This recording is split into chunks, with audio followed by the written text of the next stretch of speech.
You found Michigan's retirement coach, Mike Douglas. And I'm Heather Branch here with Mike talking about ways to help you better prepare for your financial future. LifePlanWealth.com is where you can go to begin your own conversation with Mike and his team.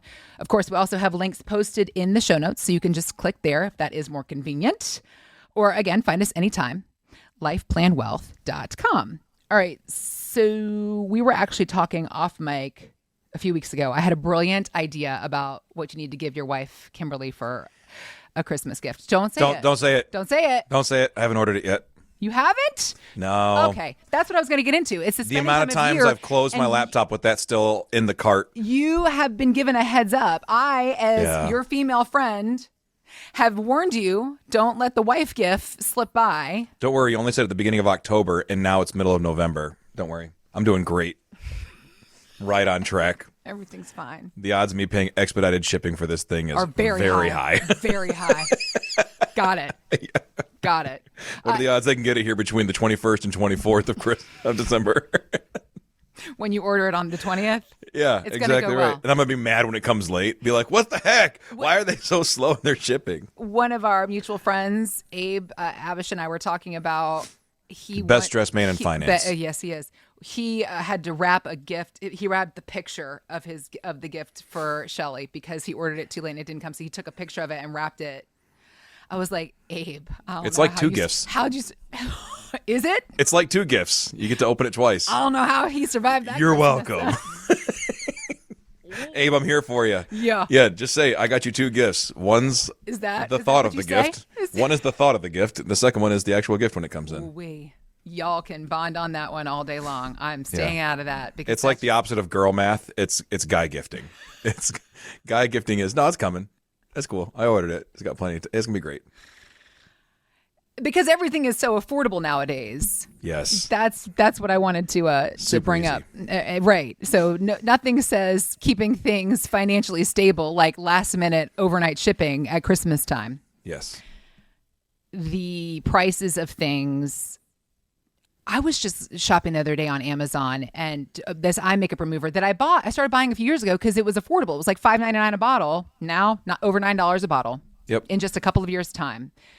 What things cost. And they keep talking also about how inflation has come down. And I'm saying, lies, you tell me, because everything seems to be getting more expensive. Well, it's the rate of inflation. And that's the lie. Everybody's like, oh, inflation's coming down, so the cost of goods is coming down. No.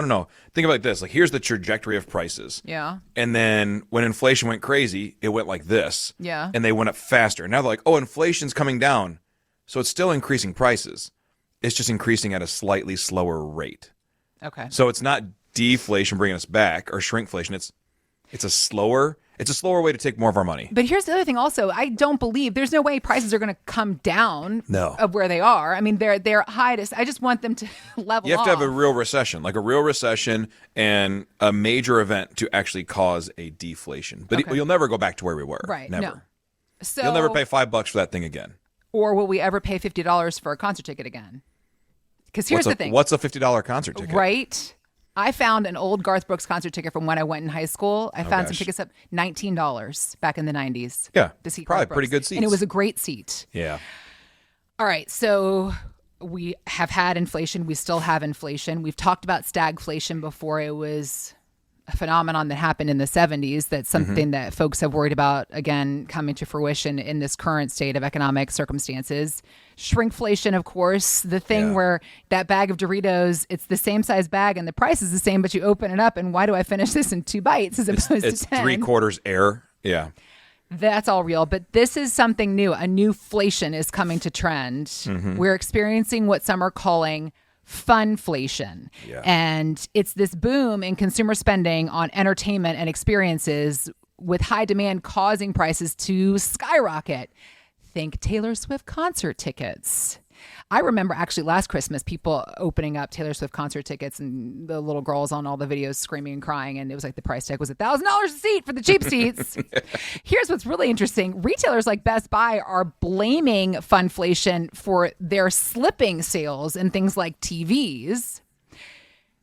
thinking about the folks that you work with, folks that are focusing on their retirement years, trying to figure out their retirement plan. They've worked so hard their whole lives to earn and save. They're now arriving to their golden years. They want to be having this fun, and yet the funflation prices of things that has crept in.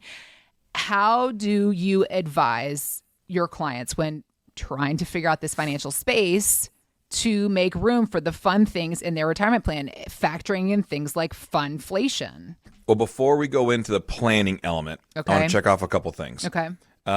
So first, what's interesting about the Taylor Swift phenomenon, and that's a very interesting one, but in the Taylor Swift phenomenon, Washington Post did this whole report about how her concert tour added $5.7 billion to the U.S. economy. That is crazy. That's crazy. That's a crazy number. $5.7 billion. Not what she made, what her tour generated for restaurants, venues, all these other things, apartments and hotels and Airbnb. So that's a crazy number. Yeah.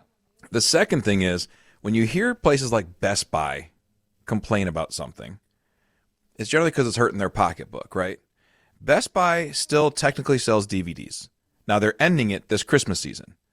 They are no longer selling DVDs. Who is still buying DVDs? Why is Best Buy giving shelf space to DVDs? Well, they finally this Christmas season are going to eliminate DVDs. Just right on the edge, right? I mean, I'm like, you're Best Buy. You're tech people, right? Like, nobody buys DVDs. Nobody does that. So why do you still sell them? I don't know.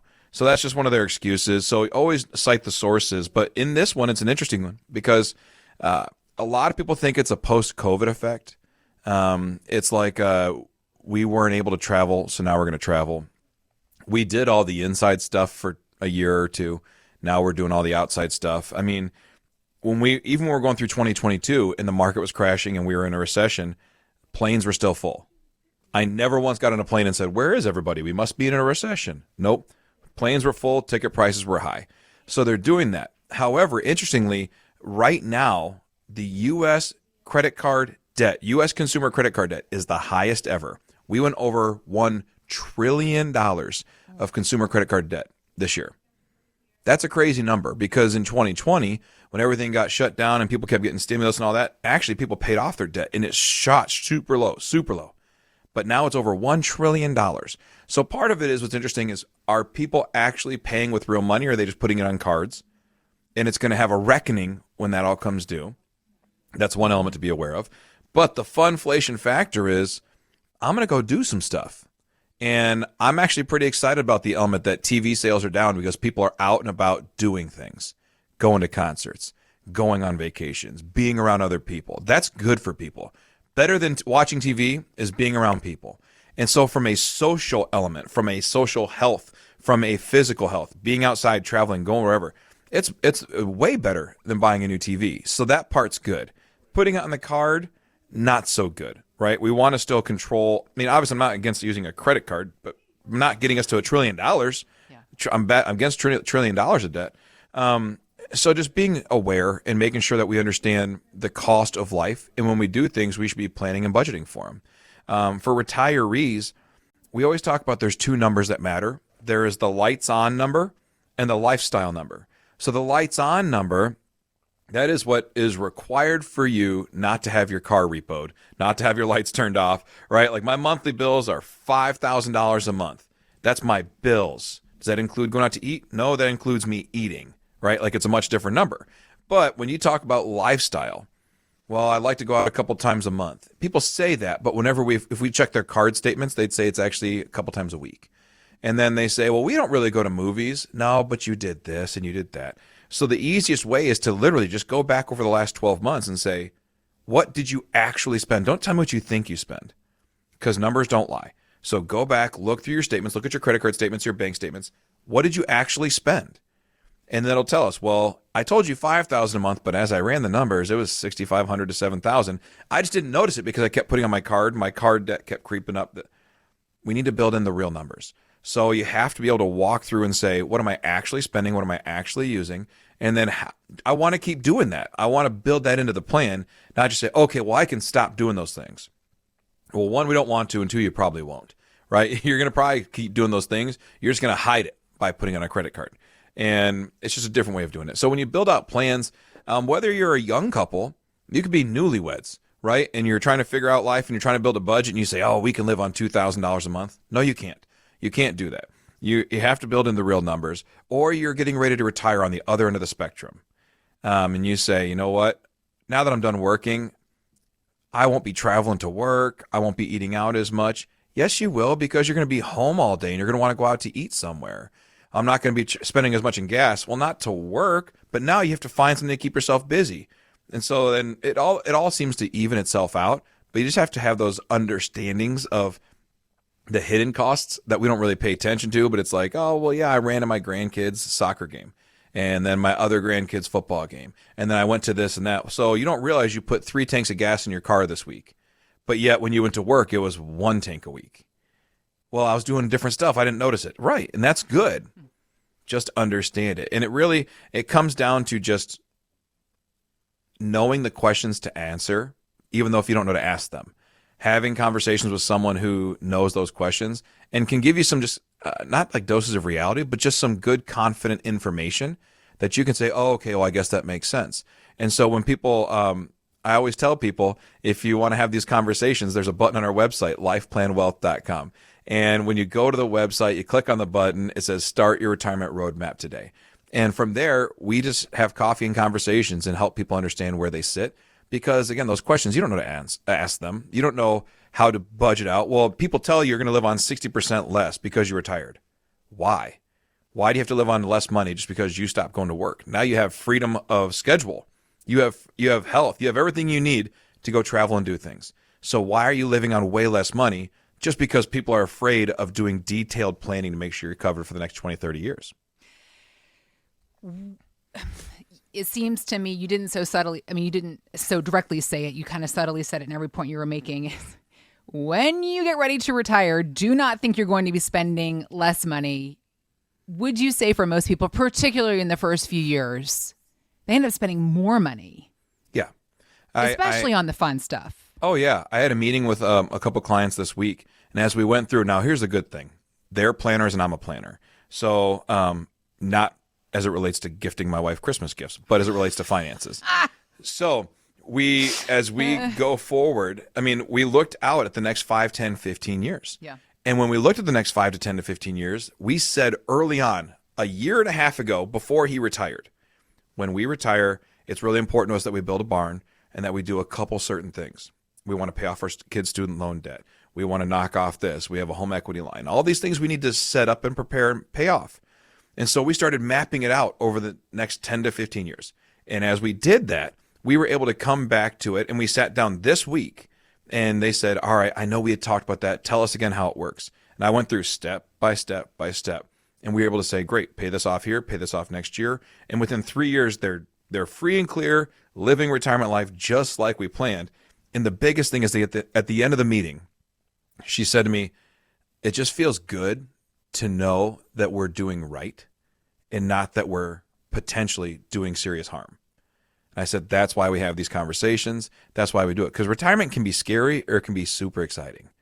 It all comes down to the peace of mind and confidence you have based on the work and the preparation that was done. The work and the preparation that you do for everybody that comes into your office every single day. Again, the website, lifeplanwealth.com.